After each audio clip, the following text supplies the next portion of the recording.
শীতের পিঠা আসছে আমাদের নতুন ঋতু আমাদের ঘরে। এবং দেখেন এই শীতের পিঠা, দুধ পিঠা যেটা বলা হয়, এই দুধ পিঠা খাবার এখানে বিক্রি করা হচ্ছে অল্প টাকায়, কিন্তু খুবই ভালো। দেখা যাচ্ছে যে একদম খাঁটি গায়ের দুধ, একেবারে খাঁটি গায়ের দুধ। যে যে শীতের পিঠা খাবার হচ্ছে, এই যে হাঁডিতে পাত্রতে রাখা হয়েছে, এই যে পাত্র, এটা দেখেন খুব সুন্দর। যা এটা প্র্যাকটিক্যালি না দেখলে বোঝা যাবে না, খুবই সুন্দর, খুব সুস্বাদু খাবার।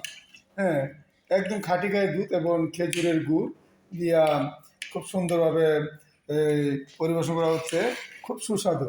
কি বলেন ভাই, আপনার কাছে কেমন লাগছে ভাই, বলেন তো দেখি। আপনার কাছে কেমন লাগছে ভাই? খুবই ভালো লাগছে তাই নাকি? বলেন না, একটা কথা বলেন। লজ্জার কি আছে, ওনার খাওয়া দেখি বোঝা যাচ্ছে খুব সুস্বাদু হচ্ছে।